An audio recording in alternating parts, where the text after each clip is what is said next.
नमस्कार दोस्तों आज का जो टॉपिक है वो है, सबको पता है स्मॉल इंटेस्टाइन। लोगों को जैसा कि इसके नाम से लगता है स्मॉल इंटेस्टाइन, मगर ये बड़ी आंत से भी बड़ी होती है।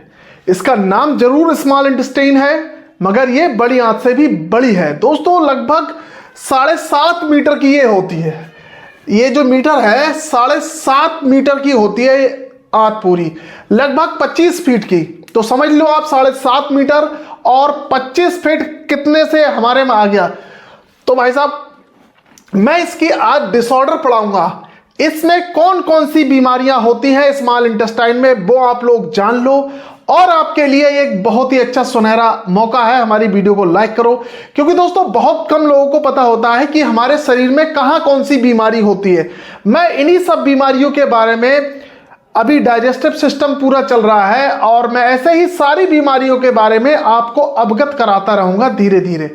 मेरे हिसाब से एक आदमी है तो उसको सारी बीमारियों के बारे में पता होना चाहिए। तो स्टार्ट करते हैं दोस्तों स्मॉल जो इंटेस्टाइन है वो जीआई ट्रैक्ट का पार्ट है, गैस्ट्रो इंटेस्टाइनल ट्रैक्ट का पार्ट है। जीआई टंग से स्टार्ट होकर एनस पर खत्म होता है। तो बात कर लेते हैं इसकी दोस्तों। पहला डिसऑर्डर है माल एब्जॉर्प्शन। मेल एब्जॉर्प्शन भी बोलते हैं बहुत सारे लोग, इसका अलग अलग मीनिंग है।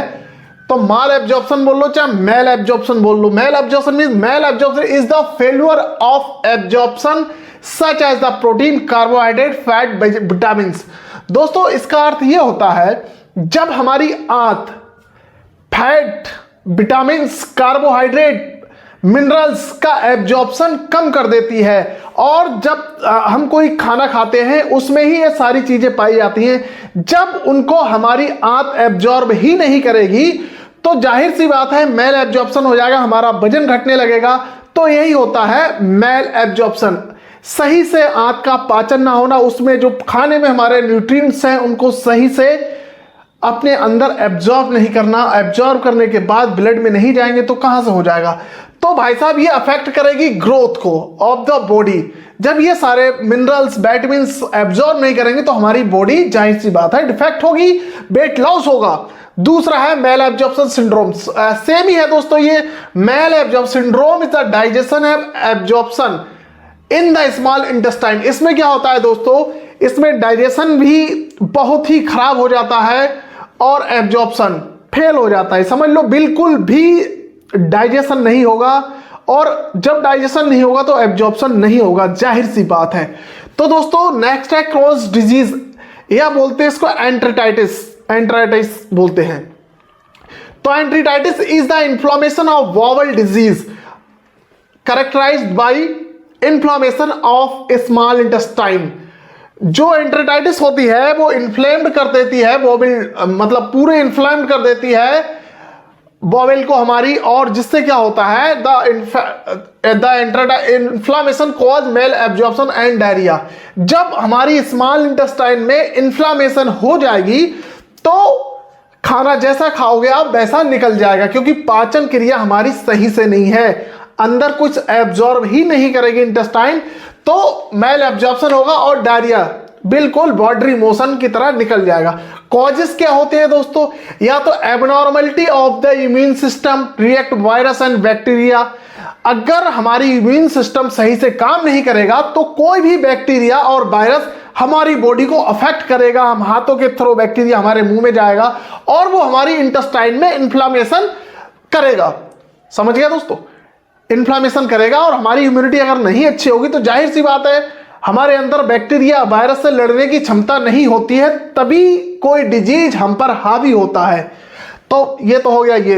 अब इसके फीचर्स क्या क्या होंगे, क्रॉस डिजीज के, एंट्राइटिस के होंगे दोस्तों। फीचर क्या होंगे, मेल एब्जॉर्प्शन ऑफ विटामिन। जब एब्जॉर्प्शन ही नहीं होगा हमारे अंदर, अवशोषण ही नहीं होगा विटामिन का, तो क्या होगा, जाहिर सी बात है खाने के अंदर विटामिन होते हैं तो क्या होगा, वेट लॉस, एब्डोमिनल पेन रहेगा हमको, डायरिया रहेगी भाई साहब सीधे फ्लो के साथ, रेक्टल ब्लीडिंग। जब रेक्टल ब्लीडिंग होगी, एनस से ब्लीडिंग होगी, जब आपके लेटरिन के द्वार से ब्लीडिंग होगी, जब लगातार ब्लीडिंग होगी भाई साहब, जब खून की कमी होगी, तो क्या काउज करेगा, एनीमिया काउज करेगा। फिर हमारे अंदर खून की कमी हो जाएगी तो बैक्टीरिया वायरस हमारे अफेक्ट करेगा, बॉडी को, तो उससे क्या आएगा, फीवर आएगा भाई साहब। दूसरा है delay stunt growth of the children, जो बच्चे होते हैं अगर उनमें होता है तो भाई साहब इसमें उसकी ग्रोथ जो होती है बहुत डिले हो जाती है, धीरे धीरे हो जाती है, इनकी ग्रोथ हमेशा के लिए अफेक्टेड हो जाती है। तीसरा है दोस्तों tropical sprue. Tropical sprue is the malabsorption syndrome affected the resident of the visitors of the tropical area. अगर हमारा समझ लो इंटेस्टाइन है तो वहां पर ही कोई बैक्टीरिया अफेक्ट करेगा तो पूरी मसल को खा जाएगा, वहां पर इन्फेक्शन पैदा कर देगा। तो इसके क्या क्या कॉज होते हैं, देखो मेन कॉज तो देखो अननोन है, but may be infected organism, कोई भी इन्फेक्टेड ऑर्गेनिज्म हमारी बॉडी में जाएगा तो वो ही इसको अफेक्ट करेगा। और जो इसमें लक्षण क्या देखेंगे दोस्तों, फीचर्स क्या होंगे, इंडाइजेशन हो, खाना नहीं पचेगा, डायरिया लग जाएगा, एनोरेक्सिया, भूख कम लगेगी, जब भूख कम लगेगी तो खाना नहीं खाओगे तो वेट लॉस होगा, एब्डोमिनल एंड मसल क्रैम्प्स, बहुत ज्यादा मरोड़ होगी, आप कहते हैं ना पेट में बहुत ज्यादा मरोड़ सी हो रही है, वो होगा।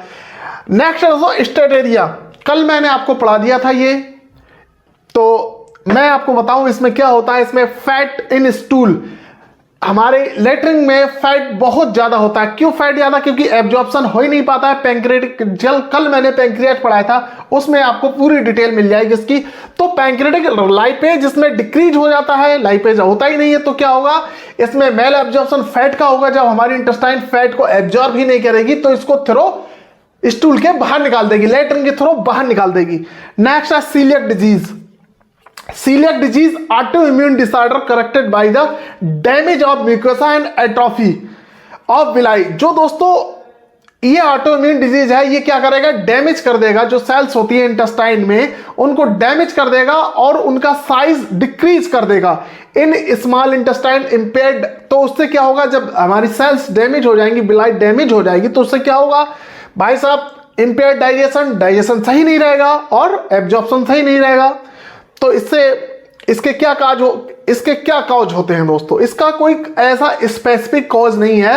एक ग्लूटेन नाम का प्रोटीन होता है जो हमें मिलता है गेहूं से, ओट्स से मिलता है और फलियों से, ग्रेन्स से मिलता है। तो उसमें ऐसा प्रोटीन होता है जो कि हमारी इंटेस्टाइन को अफेक्ट कर देता है। Gluten is like a poison individual coeliac disease, it damage the intestine severely. ये बहुत ही तेजी से हमारी इंटेस्टाइन को डैमेज करता है।